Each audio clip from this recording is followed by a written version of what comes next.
You're about to hear a rebroadcast of Where We Live. It originally aired on November 19th, 2019, here on Connecticut Public Radio.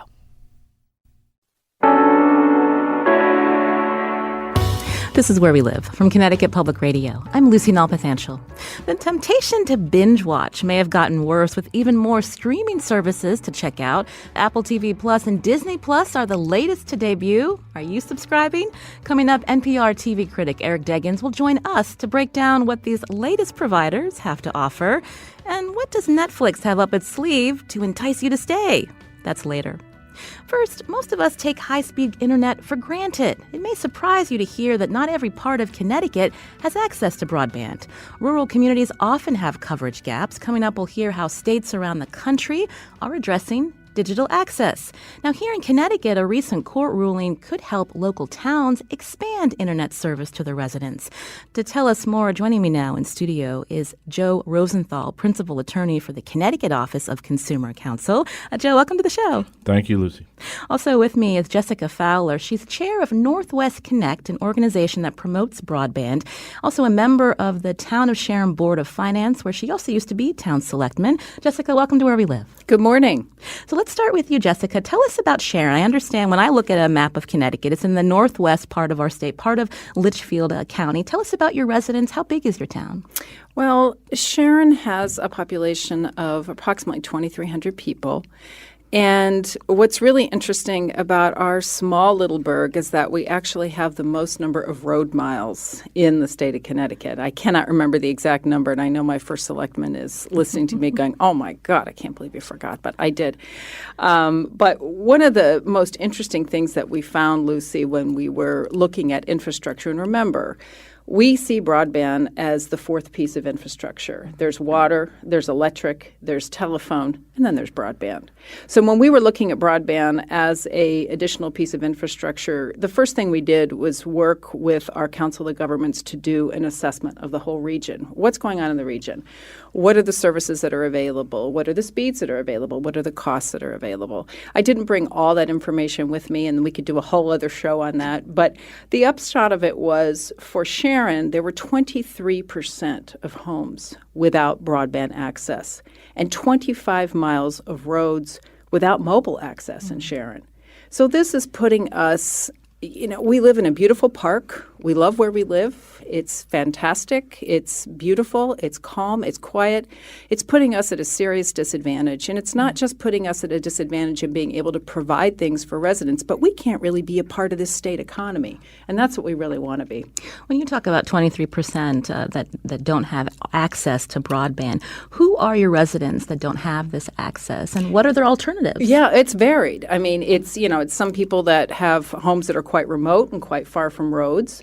It's usually the folks the folks who live on roads that are the furthest away from any point of access, from a Comcast line, from a Frontier hookup. So it's usually just the remoteness of their homes that would dictate that. So you mentioned a couple of the internet service providers. And so tell us a little bit more about when the town of Sharon is trying to work with these providers for them to expand internet service. So, why isn't it easy? Oh, that is such a great question, and I'm so glad you asked that. When I was first elected in 2013, my other two selectmen were also new, and we walked into our first selectman's office for our first meeting, and Brent took out a huge manila folder full of stuff and said, these are all the people that have been complaining forever about a lack of access. So we knew right away that there was a lot of need in our town. We, for years, our state rep at that time, Roberta Willis, maybe 10, 15, 20 years ago, all it took was for Roberta to call up Comcast and say, listen, I've got 5 or 6 homes in this area of my district. They need a connection. And Comcast would say, fine, sure, no problem. And they'd go ahead and do that. They stopped doing it. I mean, our population density is so thin that it just doesn't make any sense for their business plan. About 5 years ago, actually 4 years ago, Northwest Connect sat down with Frontier and talked about doing a fiber optic network. What would it look like for the whole 21-town Council of Government region? How much would it cost? We got quite far in the negotiations. But the minute that Frontier proposed that the residents pay for the build-out of the infrastructure and that then Frontier would own the infrastructure, that was kind of the sticking point. Because as a municipal leader, there's just absolutely no way I could sell that to my taxpayers. Here, pay for something, but by the way, you won't own it. And you won't have any say about it. So things stopped. So we did make a lot of attempts to reach out, but we just weren't getting anywhere. So now you mentioned you're advocating for this. So Northwest Connect, tell us about what this partnership is. You mentioned there's other towns involved that is looking at maybe it's the town's responsibility to try to expand this internet service. How do you do that? Right. So the Northwest Connect came.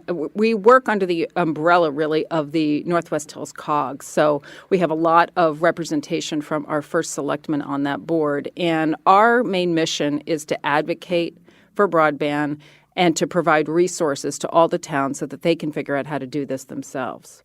And I think this is a wonderful segue into the recent Pura decision, because right now, because of the decision that was made by the judge last week, everything goes so fast, I can't remember. Last week, yes. Because of the decision that was made last week, this opens up the playing field for us. Yeah. So before we get to that decision, I wanted to bring in again Joe Rosenthal, principal attorney for the Connecticut Office of Consumer Counsel, because I think there's some background that would help our listeners understand this issue. So when we're hearing about the issues in the town of Sharon, is this something that you're also hearing from other towns as part of the Office of Consumer Counsel? Yes, Lucy. The Connecticut Consumer Counsel, now former Ellen Swanson Katz, who's moved on to the private sector, along with my colleague Bill Valley, who was the statewide broadband coordinator within the Office of Consumer Counsel, identified really three issues with broadband access and affordability in the state, three types of issues. There's the rural issue, which we are already discussing with towns like Sharon. Sharon is not alone.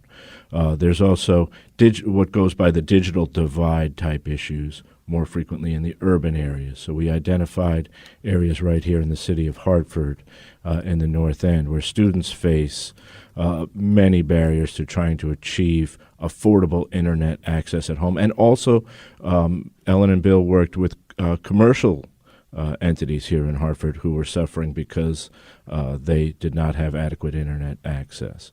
And then there's towns that would simply like to get much higher speeds in order to attract more businesses to their towns and provide better services to their residents. So there are towns that have some internet access through their cable, but they really want to take that up to what we call the gig level or beyond. So when we think about the service, again, that internet service providers offer or give to their customers, like Frontier, like Comcast, so what is the sticking point for them where they're not looking to expand broadband in these particular areas, Joe? Well, and that's a great point, and I think we, like most folks, would prefer a private sector solution where one is available. I think there's been difficult negotiations with rural territories because of the distances between homes, and they have not been able to solve this problem, and it's a desperate problem for these folks who lack access in towns like Sharon. In terms of the digital divide issues, the solution is either going to have to come from municipal broadband or through some programmatic offerings of the providers like Comcast or Frontier at deep discounts. There's some of that. There's not enough of it.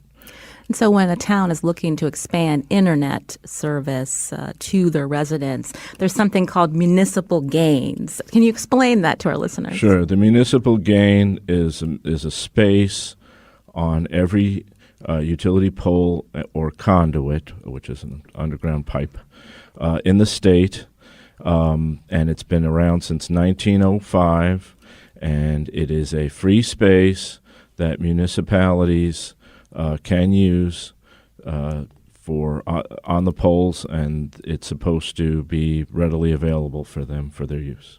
But this came into, I guess, the attention when the legislature passed a law in 2013. So explain what happened there and why internet service providers weren't happy with what the General Assembly did. Sure. So excellent question. In really go back to 2000, and PURA had issued a ruling that opened the door to Manchester doing an internal, for strict city purposes, communications network in that city.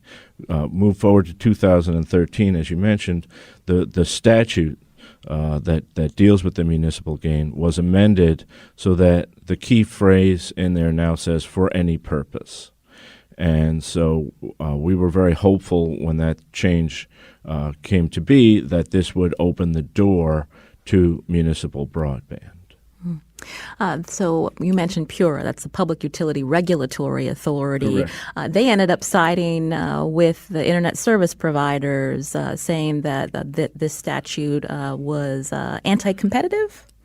Yes, they did. There was lengthy litigation before PURA on this subject, first initiated by the Office of Consumer Counsel, because we were hearing that there was some differences of opinion about how to interpret this. So we wanted to actually get clarification from PURA, and we got clarification, but we got it in the wrong direction from our perspective. They ultimately determined that the free aspect of the municipal gain would run afoul of some federal anti-competition statutes. So when that decision came out again, Jessica, what was your take in terms of what this means for the plans that the Northwest Connect had in trying to expand in the region?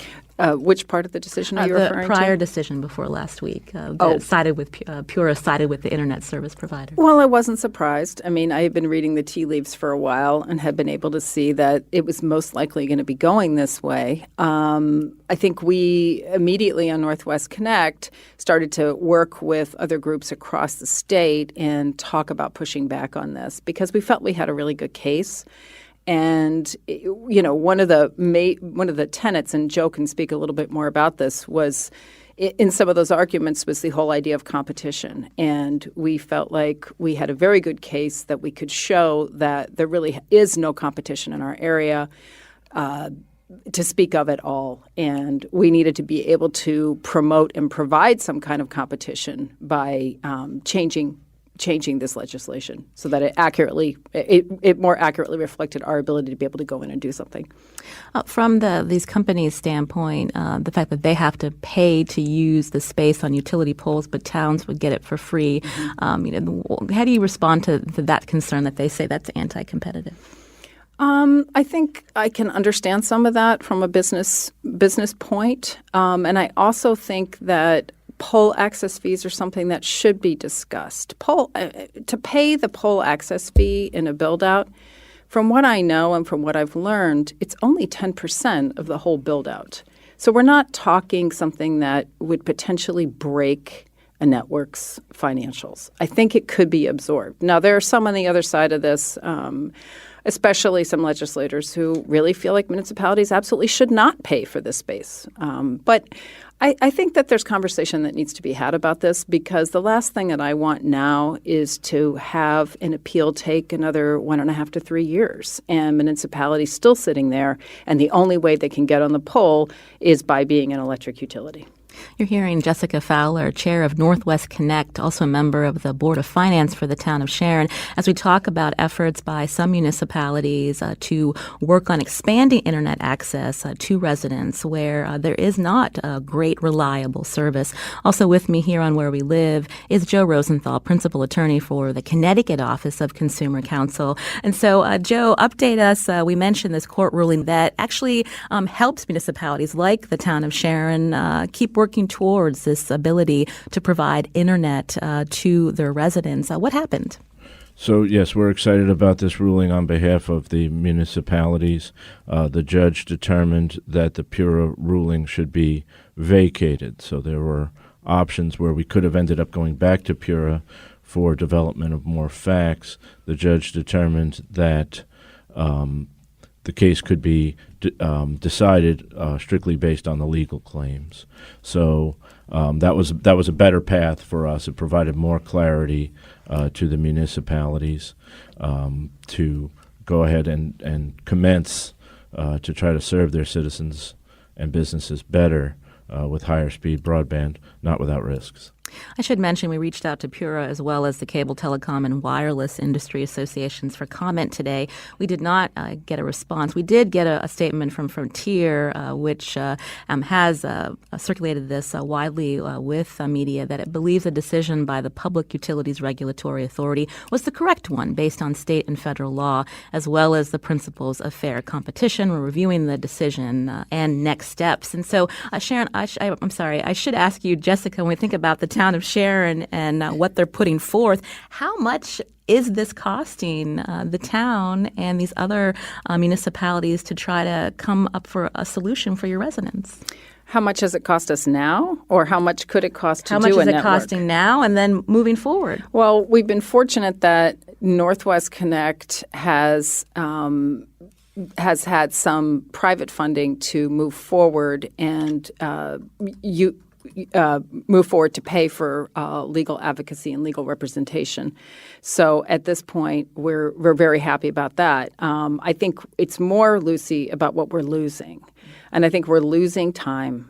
Time is just ticking away very, very quickly on all of this. And again, I go back to, if this is appealed and we need to wait any longer in order to give our municipalities an option, I'm very afraid. I mean, I see people leaving the state of Connecticut. I see people leaving our area. I see low enrollment in my schools. I see a really big division between people who can afford to be in my area and people who are really just hanging on. And I think that is kind of mirrors what's going on across the country right now.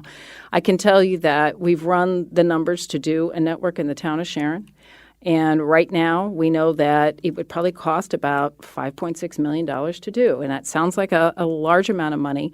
But if you think about it, it boils down to about $11.85 a home on a 40-year – that's a month on a 40-year loan at 4%. So if we take a step back and look at how much we spend on a state average, our household spend on roads, that's about $100 a month. $488 a month on education. That's a statewide average. So I think once you start to put these numbers in perspective, I think you can see that it's really quite doable. I think you also brought up an interesting point, and that is for people who have the ability to move, if they're really looking for faster internet, accessibility to services, they could move to an area that provides that. But it's the people that don't have that flexibility. Why should they not have access to the internet in a way that can help them, whether it's finding a job or getting an appointment? We hear often about telehealth. I mean, this is something that's really also impacts your residents. Yeah, I mean, I said recently to a reporter, it is not uncommon for someone in my town to have to drive 20 to 30 minutes to see a doctor or to have any kind of healthcare services, even going to the dentist. So I think that telehealth is something that I see a lot of value could come for residents in Sharon and the other rural municipalities. I know that Sharon Hospital, and I'll be speaking with them in a couple weeks, is looking at how to deliver mental health services. And I think that's sort of the low-hanging fruit of telehealth, because you can get psychiatric care. You could also access a therapist online over a Skype-like medium. I think that would work really, really well. Of course, if you can't reach everybody, you're not going to be able to do it. And Joe Rosenthal, before we head to break, are you expecting internet service providers to appeal this latest court ruling in Connecticut? Yes, I don't want to give them advice, but I would expect that they will. I'm not positive about PURA one way or the other, which way they would like to go. There could also be attempts at legislative changes in the upcoming session. And there could also be brand new areas of litigation, perhaps in federal court, once a municipality begins to move in this direction of trying to serve their citizens and businesses with municipal internet services. I want to thank Joe Rosenthal again, Principal Attorney for the Connecticut Office of Consumer Counsel, for coming in today here on Where We Live. Thank you, Joe. Thank you so much. Jessica Fowler is going to stay with us, Chair of Northwest Connect, an organization that promotes broadband, also a member of the Town of Sharon Board of Finance and a former selectman there. I'm Lucy Nalpathanchel. This is Where We Live. After the break, we're going to hear how other states are handling this idea of municipal broadband networks. What do you think? Is this something needed where you live? You can join us. Find us on Facebook and Twitter at Where We Live.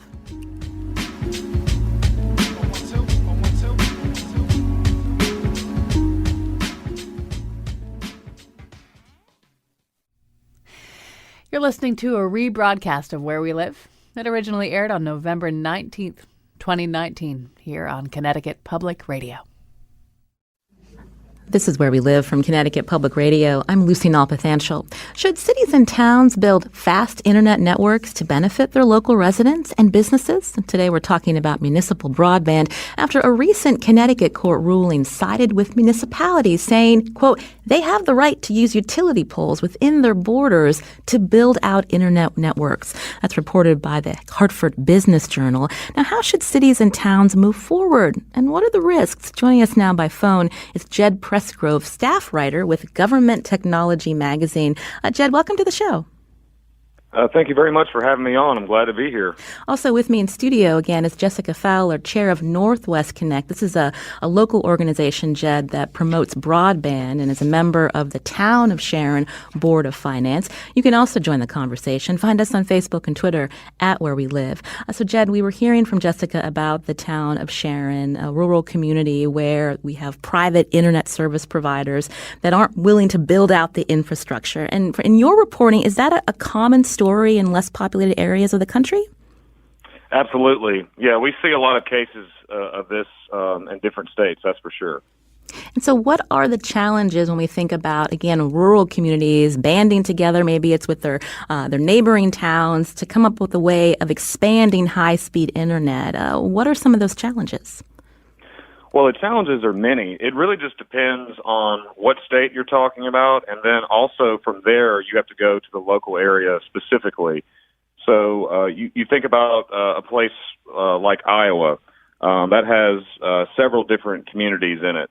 One community that I wrote about, Davenport, maybe it's not considered as rural as other communities, but it did not have great existing service providers. They had issues with businesses basically needing to buy monotonous service. So they had to buy service from two different service providers in case one of the services went down.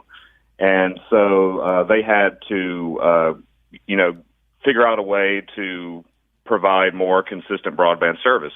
Another town in Iowa is called Cedar Rapids, and they do have a municipal broadband service.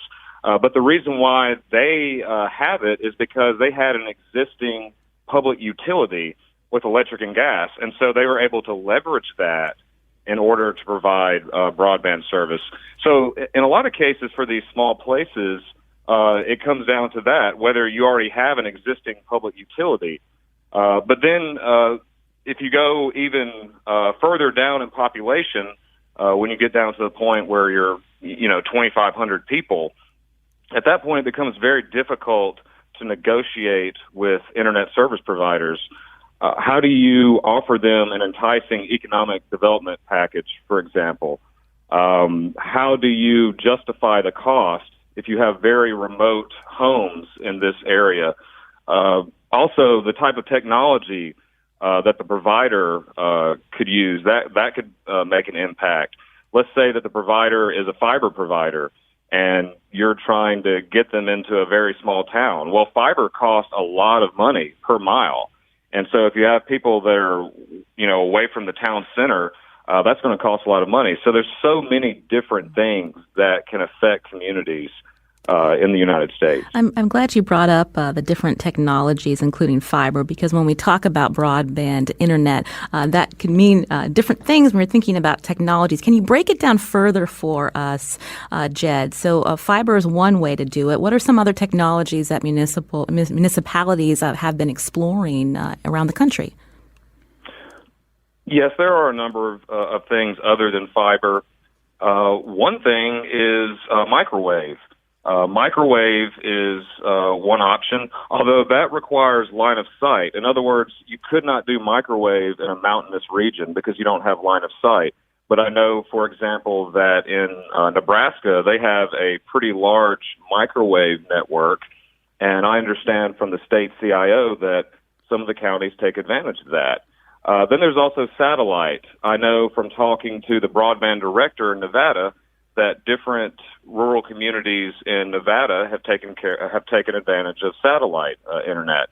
And then there's also cable, although in certain cases the cable infrastructure may be old or something, and so the service may be inconsistent, but that is an option. If you have up-to-date cable, that can work. Interestingly, I just learned that DSL through the telephone companies, that doesn't necessarily hit the definition of broadband, but it gets actually pretty close to it. It's like the best DSL system is just below the definition of broadband. So there are a lot of different ways for communities to try to utilize technology to get this. And again, when we're talking about broadband, we're talking about speed. Right, absolutely. High-speed internet is how you define it, and then it's all about defining high speed. And so in this case, it's download speed and upload speed. And there are different definitions for high speed, but the best one I think to go by right now is from the Federal Communications Commission.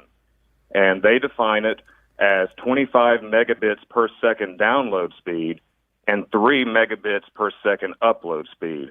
Now, I know when I say those terms, certain people might be going, well, what are you even talking about? I don't know what that You're right. means. But just to kind of break it down, the different streaming providers out there, they will tell you that if you have 25 megabits download speed, that will get you pretty consistent high-speed service for streaming, for high-definition video, for very high-definition video. So that should just tell you that if you have that consistent 25 download, 3 upload speed, you would have no problem streaming your high-definition Netflix, for example. So that kind of gives you an idea of how fast that is. Jed Pressgrove is staff writer with Government Technology Magazine. As we continue to talk about here on Where We Live, municipalities that are looking to expand broadband to their residents where there is a digital divide. I wanted to bring Jessica Fowler back into this conversation. Again, chair of Northwest Connect. She lives in the town of Sharon, again, a rural community that has problems accessing reliable internet service. And so Northwest Connect is an organization that's looking to work with other towns to think about ways municipalities can think about ways to expand internet service. So, Jessica, when I asked Jed about the different technologies, it's fiber is what you're interested in and would work for your region? I think the town of Sharon, excuse me, Lucy, is, yes, definitely more interested in fiber. But there are towns around us that are looking at a combination. Falls Village, for example, is looking at a combination of fiber and a Wi-Fi signal. Norfolk right now is looking at probably both. So it really depends on, like Jed said, the topography of the place that you live. I wanted to kind of follow up on something that Jed said about download and upload speeds, and he explained it super well. Thank you, Jed. I didn't have to do it. You're welcome. But one of the things that I think a lot of us think about downloading, we love to download our Netflix. We love to download all of our shows. We want to make sure we can get that report. But for me, as a municipal leader, it's the upload that I'm the most concerned about because that's where my economic development comes from. So, for example, I have an artist in my community. He's a photographer, and in order for him to upload a very large group of photos, he needs to set it up, go to bed, and in the morning it might be done. So with the kind of speed that he has. So I think we need to be quite cognizant of the fact that upload speeds are what really grows our community. That means that we can have people come in, we can have people live, we can have people be in their homes and be able to work from home really, really successfully. Jed, we were talking about this here in Connecticut, where, again, there was a recent court ruling that says that municipalities should have access to these poles to provide expanded, more reliable service to their residents. But not all states allow this. Tell us a little bit more about some of those states, and do you see this debate expanding in places around the country? It's possible, So let me just tell you this. If we start to see successes in Connecticut because of this, then you're definitely going to see more conversation probably, if I had to guess, in other states. And the utility poles thing is something that I'm not as familiar with. I haven't written as much about it, but I just know that in passing when I'm talking to people, it is always something that you have to think hard about because it's all about trying to leverage existing infrastructure so you don't have to reinvent the wheel. And so, yes, I can't speak too specifically about on a state-by-state basis, like which states allow this versus which ones don't. But I do think that if we start to see success somewhere like Connecticut, that will expand the conversation. Just to give another example that has nothing to do with utility poles, there's also this idea of tackling broadband for rural communities from a regional perspective. And so we saw a law passed in Vermont a few years ago that would allow rural communities to band together and form essentially broadband districts. So that would give, instead of one 2,500 population town trying to negotiate, now you can have, more than 10 towns band together and negotiate. And then once they get a deal with a provider, then that provider would have to, service those different towns. And so there was one district in particular that came about because of that law in Vermont called EC Fiber. And it's a really interesting thing. It's 23, right now it's made up of 23 active towns, and they go about building fiber in a completely different way than the norm. But essentially, they're able to provide very high-speed internet to these people on the margins of communities. And so that was an inspiration to New Hampshire. So New Hampshire right now is trying to undertake a legislative effort to allow towns there to form that kind of district. So what I'm trying to say is that if we see some success in Connecticut with the utility poles, you can probably bet that conversation is going to continue somewhere else. That sounds familiar to what the town of Sharon and others are trying to do here in Connecticut. Yeah, I mean, I really like the idea of broadband districts. I don't think we need to create a district. I think we have the district in our cogs. So the Council of Governments. Thank you. Yeah, I hope that's where you were going, Lucy. Yeah, Council of Governments, COG. Okay. Yes, thanks. We should not use shorthand. I apologize. But the Council of Government groups, I think there's 6 or 8 of them in the state of Connecticut. I think there's 6 of them. There's your entity right there. And that's certainly the place that we started with to begin with. And they have just been tremendously helpful to us by helping us get grants to do our work. But that could be a great place for these communities to come together and work on this. Jed was talking about successes are important to learn from, but here in Connecticut, Jessica, there have been municipal broadband projects that didn't work. So Groton, Connecticut, as you know, formed an internet service back in 2004, which failed, and taxpayers ended up shouldering a lot of the debt. Again, this is coming out from the Hartford Business Journal. Yeah, I don't know I'm sorry, Lucy. I don't know a tremendous amount about the Groton project and specifically why it failed, but I can tell you that it is remembered, and it is the stumbling block for many legislators in terms of opening up access for the communities. I think they're worried that rural communities and some of our more urban communities aren't really ready to make those decisions and take those steps. The Harvard Business Journal reported that, depending on who you ask about why this failed in Groton, some say that it was a result of a mix of overborrowing, rapidly changing technology, and steep competition once the service was up and running. So, Jed, I wanted to go back to you in terms of different ways municipalities are approaching this. Is it better to look at that public-private partnership instead of the municipalities shouldering a lot of that financial burden? Well, you should look at all of your options. I mean, the reality is that you might really want something. Like, in other words, ideologically, you might really want a municipal broadband system. Or ideologically, you might really want a public-private partnership because that's how you lean, so to speak. But the reality is that what you want is not necessarily going to work out depending on contextual factors. And so what I would tell anyone is that learn as much as you possibly can. Look at every case study, whether it's positive or negative. Look in different states. Look in different communities.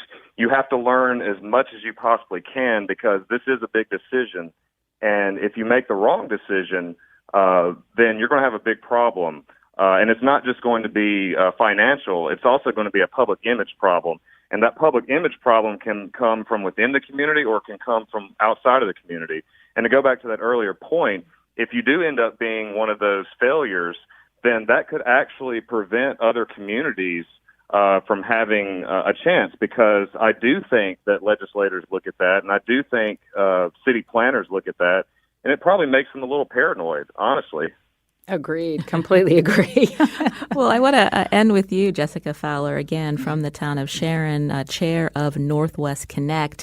With a legislative session coming up in a few months, what do you want to see Connecticut lawmakers doing to help, again, this idea of expanding municipal broadband to residents that don't have access? Is there a way that the state can help, even though we are in a financial crunch? Right. No, definitely. And it's funny, I was just talking to one of my board members on the way here this morning about this, and we're talking about putting together some kind of legislative advocacy group, or actually hiring someone to come in and work with legislators and figure out how we can really resolve this pole issue.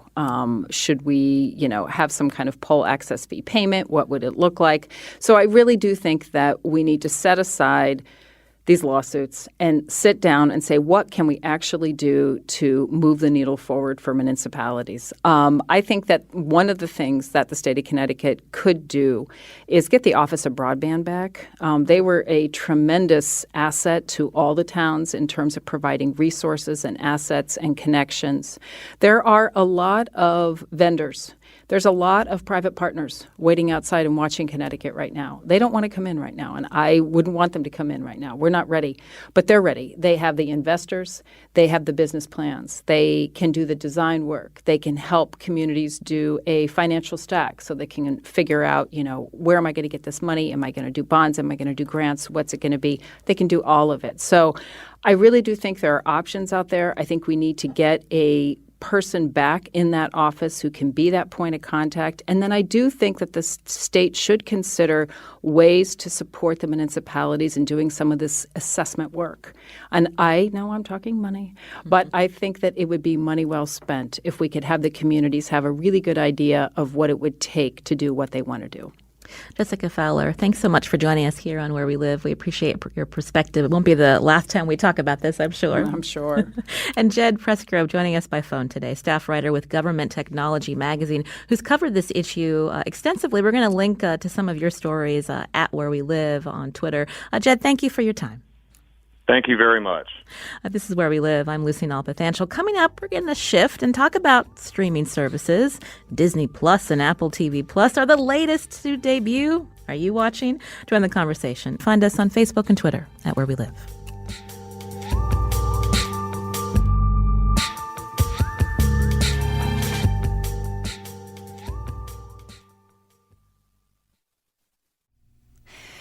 You're listening to a rebroadcast of Where We Live. It originally aired on November 19th, 2019, here on Connecticut Public Radio. This is Where We Live. I'm Lucy Nalpathanchel. I've got a question for you. How many streaming services do you subscribe to now? And are you willing to pay for more? You can join us. Find us on Facebook and Twitter at Where We Live. There are more choices now than ever before that Apple TV Plus and Disney Plus have begun streaming. And what are they offering to set themselves apart from Netflix, among others? Joining us from a studio at NPR is Eric Deggans, who's the NPR's TV critic. Eric, welcome back to the show. Thanks for having me. So tell us a little bit more. Let's start with Disney Plus. What's been the response? The response has been phenomenal, and it has really gotten the attention of the industry. They announced at the end of their first day that they had 10 million subscribers. And to help put that in perspective, earlier this year, CBS All Access, the streaming service that's maintained by CBS, announced that on that service and on Showtime, the app that they have that people who have Showtime can access, together they had 8 million people. So, wow. Disney Plus started with a level of subscribers that's arguably ahead of a company that's been in the game for years. And, some of that was achieved by they signed up people early at this D23 convention, and they had this offer out there where you could sign up early, and you got a little bit of a discount if you did that. And they even had some deal with Verizon where some Verizon customers would get the service free for a year, I think. So they had a lot of different ways to kind of funnel people into this service, but still 10 million people is really impressive. And they've been pulling their content off of other platforms, especially Marvel movies. But what about original content? What's drawing people to Disney Plus, Eric? Well, I think what's drawing people to Disney Plus is the great library that they have. As you mentioned, they have brought together, Marvel products, Star Wars, Lucasfilm products, Pixar products, National Geographic products, 30 seasons of The Simpsons. There's a whole bunch of library material that you can access right away. They only have a few original shows, and most of them are very niche kind of products. They have a show called High School Musical, the musical, the movie, I think, or the series. That's what they call it. High School Musical, the series, and it's basically a scripted show about a bunch of high schoolers who decide to put on a production of High School Musical, the musical. And so there's that's a very targeted audience, but their big original project is called The Mandalorian, and it's the first live action scripted show set in the Star Wars universe. It was created by and written by Jon Favreau, who's the director of Iron Man and Jungle Book and The Lion King, a very well-known performer, director, writer. And so that's gotten the lion's share of attention, but they've also announced plans to have a lot of TV shows set in the Marvel universe, a show featuring Loki, a show featuring Wanda and the Vision, a show featuring the Winter Soldier and Falcon. There may be other original shows set in the Pixar universe. They have one called Forky Asks a Question that has already debuted. They have a series starring Jeff Goldblum. It's an unscripted series where he goes around and asks questions about things. So there's a lot of different original material, but I would say it's going to take them a while to build that out, and it's really about the huge library that they offer people that's particularly attractive to kids or parents of kids and people who love genre things like superheroes and animated. I'm glad that you mentioned The Mandalorian. My 8-year-old son has been dropping hints about this Star Wars web television series set in the Star Wars universe. I'm getting this description off of Wikipedia because I don't know anything about it, Eric. The series taking place 5 years after the events of Return of the Jedi. He's also a big Marvel fan. But we asked our intern, Kevin Morrison, why he subscribed, and he said, number one, The Mandalorian, but he also said, what I'm noticing from my generation, he's in his 20s. His friends, the big draw for Disney Plus are the Disney Channel shows and movies from the late 90s, the early 2000s, like Lizzie McGuire, Kim Possible, High School Musical. These aren't available anywhere else and thus haven't been in a while. It's a blast of nostalgia. So definitely to what you were saying, Eric. Yeah, well, I mean, this streaming future is all about catering to consumers who increasingly demand exactly what they want to see, exactly when they want to see it, exactly how they want to see it, exactly where they want to see it. And this is something that I talked about it years ago in a column. I called it on-demand attitude. And as as generations progress, more and more we get people who expect this. I mean, I'm old enough, and I shouldn't be outing myself here, but I'm old enough to remember when you could not capture something that happened on television on any recording device as an average consumer. You had to see it when it happened, or you had to hope that whatever network broadcast it would rerun it at some later date. Now we've reached a point where you can call up most episodes of television that you're interested in and watch them whenever you want on your phone, on your tablet, on your laptop, on your home television. And you can even buy episodes of television and own them. And so we're in a very different environment, especially for young people who were raised in this environment. And so they have no patience for any kind of barrier that keeps them from watching the shows that they want when they want it. And that's one thing that's fueling this streaming revolution, where so many companies that make media are creating their own platforms for it so they can make sure that their fans can get access to the material exactly when they want it, how they want it, where they want it. It's not a good time for productivity these days, Eric Deggans. But I wanted to, before we run out of time, talk about Apple TV Plus. There's a show that people are talking about called The Morning Show. What's that about? Yeah, so this is Apple TV Plus's highest profile show. It stars Jennifer Aniston as sort of a Katie Couric style anchor who was co-host of a morning show. Her co-anchor gets fired because of sexual harassment and assault allegations, sort of like Matt Lauer. And she decides to have Reese Witherspoon, this up-and-coming, brash, truth-telling, reporter, join her on the show as her co-anchor. And so as the show plays out, I've seen all of the episodes, but Apple rolled out 3 on November 1st when they debuted the service, and then they've been rolling out an episode every week. So they're not to the end of the first season run yet.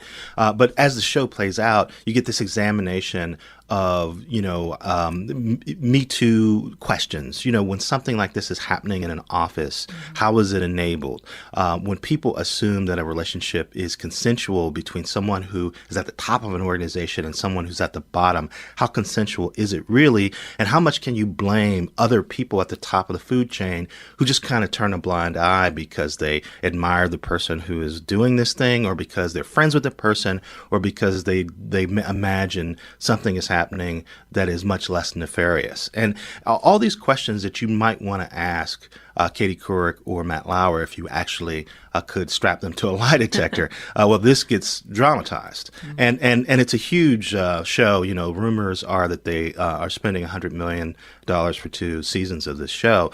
So it looks really nice. There's lots of stars in it. Mindy Kaling and Martin Short make cameos. It's getting mixed reviews because it has had trouble articulating the story, but it is their highest profile show so far, original show. So, Eric, we have less than 2 minutes, but I wanted to ask you, what advice do you have for our listeners on how to navigate all of these choices without paying too much? Right. Well, the first thing I tell people to do is accept that there is a lot of choice out there and that you have to have a strategy. We've just gotten so used to a situation where you just buy a cable subscription or you throw up an antenna and that's your TV.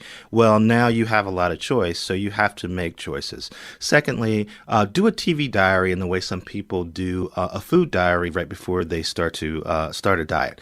Keep track of what you actually watch. Don't imagine what you watch during a day, but actually keep track of it for a week. And then you can have a sense of what services do you need to spend money on. And I think you might find that you will spend less money if you're very smart about which streaming services you get. And, if you cut the cord and stop paying for cable, which forces you to pay for all these channels you don't watch. Well, we appreciate having you back on the show. Eric Deggans, again, TV critic for NPR. We're going to actually tweet out, you did a great life kit for NPR on how to juggle all these streaming services. We appreciate your time. Thanks again. All right. Thank you. This is Where We Live. I'm Lucy Nalpathanchel. Today's show produced by Carmen Baskoff.